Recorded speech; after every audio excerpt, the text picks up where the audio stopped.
So hey guys, this is Nitin. So friend, आज की इस वीडियो में हम बात कर रहे हैं एक केमिस्ट्री की एक इंपॉर्टेंट रिएक्शन जिसका नाम है सैंडमेयर रिएक्शन। और सैंडमेयर रिएक्शन को हर पेपर में आप देख लीजिए, हर पेपर में आपको देखने को जरूर मिलती है, चाहे जेई का हो, चाहे नीट का हो, चाहे सीबीएसई बोर्ड का एग्जाम हो। हर पेपर में आपको ऑर्गेनिक के अंदर, जबकि चैप्टर जो है हेलो एल्केन्स और हेलो एरीन्स में, खासकर इसी रिएक्शन पे ज़्यादा पूछताछ होती है। फिंकलिस्टन रिएक्शन, स्वार्ट रिएक्शंस पे, कपलिंग रिएक्शन एक अलग रिएक्शन होती है, लेकिन हम सैंडमेयर से उसको आज प्रूफ कर लेंगे। सो फ्रेंड्स, सैंडमेयर रिएक्शन को स्टार्ट करते हैं। सैंडमेयर रिएक्शन की जर्नी देखते हैं। सैंडमेयर रिएक्शन को पूरा डिटेल में हम पढ़ लेंगे। देखते हैं सैंडमेयर रिएक्शन। सैंडमेयर रिएक्शन,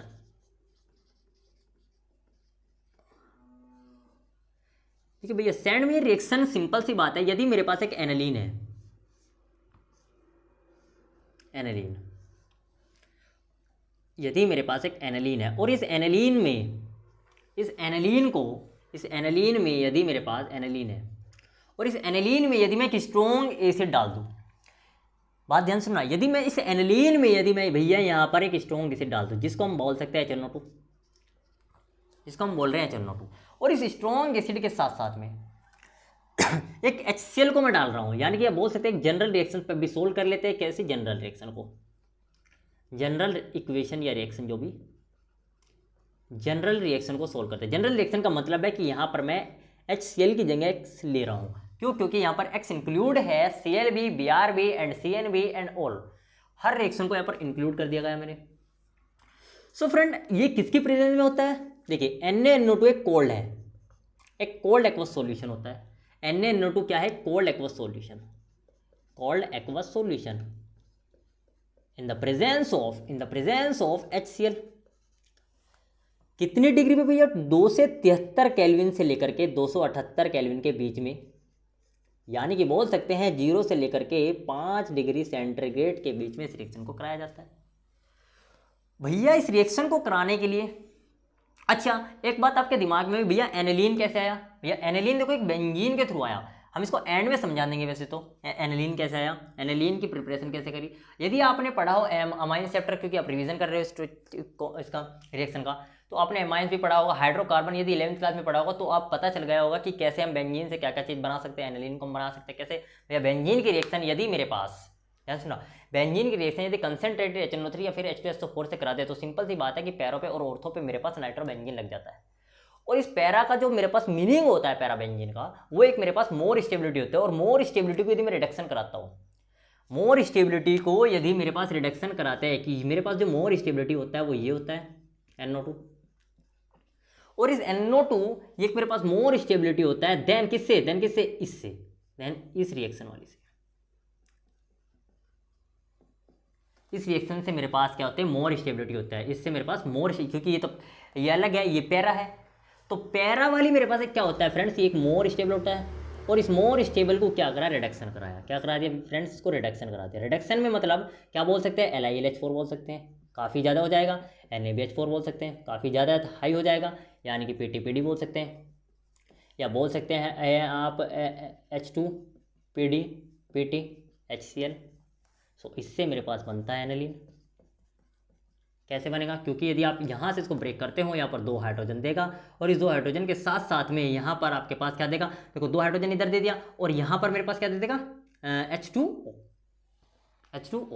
सो इस तरीके से आप इस रिएक्शन को एनालीन से उठाया और यहाँ पर इसको रखा, और फिर इसमें मेरे पास एक नाइट्रिक एसिड डाला, जिसको मेरे पास HX के साथ में रिएक्शन करा रहे हैं इन the presence of there NaNO2 HCl। NaNO2 एक कोल्ड एक्वस सॉल्यूशन होता है जो कि 273 से 278 केल्विन के बीच में, जो कि बैठ रहा है आपके पास 0 से 5 डिग्री सेंटीग्रेड पे।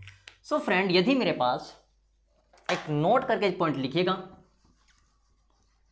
नोट करके पॉइंट लिखिएगा, यदि कभी भी आपके पास रिएक्शन में 4 हाइड्रोजन एंड 2 ऑक्सीजन आ जाए, यदि कभी भी आपके पास रिएक्शन में 4 हाइड्रोजन एंड 2 ऑक्सीजन आ जाए, जैसे इसमें आ रहा है 2 हाइड्रोजन, 3 हाइड्रोजन, 4 हाइड्रोजन, और 2 ऑक्सीजन। तो आपको हमेशा बाय प्रोडक्ट निकालना है, 2 टाइम्स ऑफ देयर वाटर को आपको बाहर निकाल देना। जैसे इस रिएक्शन में हम निकालेंगे, इस रिएक्शन में कैसे निकालेंगे, जो H2 को इसको बाहर निकालेंगे और इस H को भी बाहर निकालेंगे और इस O को भी बाहर निकालेंगे और इस हाइड्रोजन को भी बाहर निकाल देंगे। 2 टाइम्स ऑफ H2O निकाल दिया। अब यहाँ पर देखो क्या बचा है, एनिलीन N बच रहा है, एक Na बच रहा है, 2N2 बच गया और ये X बच गया। तो यहाँ पर लिख सकते हैं हम डायरेक्ट N2X लिख सकते हैं, जिसको हम बोलते हैं BDAC लिख सकते हैं। इसको बोल सकते हैं बेंजीन डाइज़ोनियम हैलाइड, जिसको हम बोलते हैं benzene di halide, benzene diazonium halide बोल सकते हैं, जिसको हम BDAH बोल सकते हैं, BDAC बोल सकते हैं। अच्छा भैया, यदि हम इसकी रिएक्शन कोपरस हैलाइड्स के साथ में करा दें, मतलब कोपरस मतलब Cu2X2, Cu2X2 के साथ में रिएक्शन कराएंगे तो यहाँ पर मेरे पास बनता है क्लोरोबेंजीन, क्लोरोबेंजीन यहाँ पर मेरे पास बनता है क्लोरोबेंजीन। तो ये थी आपकी सेंड मेयर एक कंप्लीट रिएक्शन, ये थी आपके पास सेंड मेयर एक कंप्लीट रिएक्शन। अच्छा भैया, काफ़ी के मन में हो रहा है भैया हमने एरोमेटिक ही क्यों लिया इसको, या एरोमेटिक से ही हम क्यों रिएक्शन करा रहे हैं।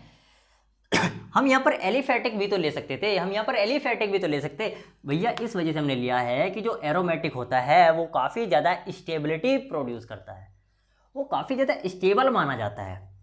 मतलब जो इसकी स्टेबिलिटी होगी ना, due to the dispersion of positive charge in the benzene ring पे, dispersion of positive charge in the benzene ring के ऊपर जो है पॉजिटिव चार्ज लाई कर रहा है। सो इस वजह से जो एरोमेटिक की जो रिंग की जो है वो मेरे पास ज़्यादा स्टेबिलिटी होती है। बेंजीन डाइज़ोनियम सोल्ट जो है एक ज़्यादा स्टेबिलिटी होता है देन एलिफेटिक बेंजीन डाइज़ोनियम इस सोल्ट से।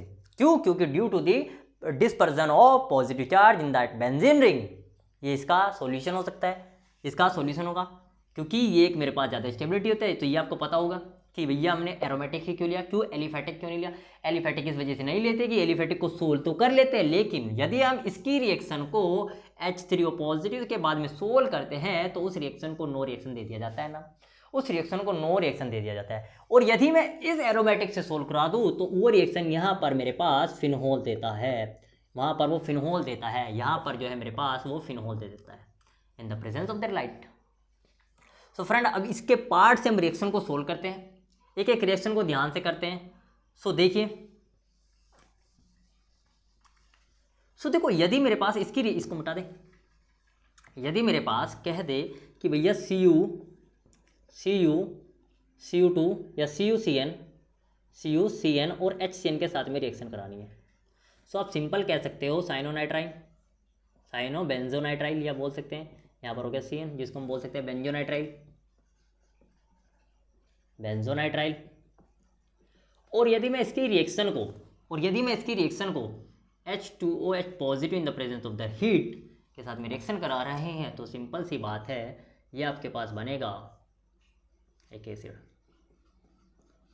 और इस एसिड से भी आप आगे जा सकते हैं, कैसे जा सकते हैं भैया यदि मैं इसमें हीट डाल दूँ तो सिंपल सी बात है, या रिडक्शन कोई भी करा रहा हूँ या किसी भी प्रकार का हम रिडक्शन या LiLH डालते हैं और इस LiLH को डालने के बाद यहाँ पर बनता है CH2OH। ये एक रिएक्शन भी होती है जिसको हम बोलते हैं बेंजोनाइट्राइल। अच्छा भैया, यदि मेरे पास इस रिएक्शन के साथ में किसके साथ में रिएक्शन करा दे, N2, यदि मेरे पास इसकी रिएक्शन को CuCl के साथ में रिएक्शन करा दे in the presence of their HCl, तो क्या बनेगा, तो यहाँ पर मेरे पास बनता है क्लोरोबेंजीन। और ये क्लोरोबेंजीन वो ये वाला नहीं है, इस क्लोरोबेंजीन को हम बोलते हैं, इस रिएक्शन का नाम देते हैं गाटरमैन कोच रिएक्शन। इसका हम नाम देते हैं फ्रेंड्स गाटरमैन कोच रिएक्शन, इसका नाम देते हैं फ्रेंड्स हम गाटरमैन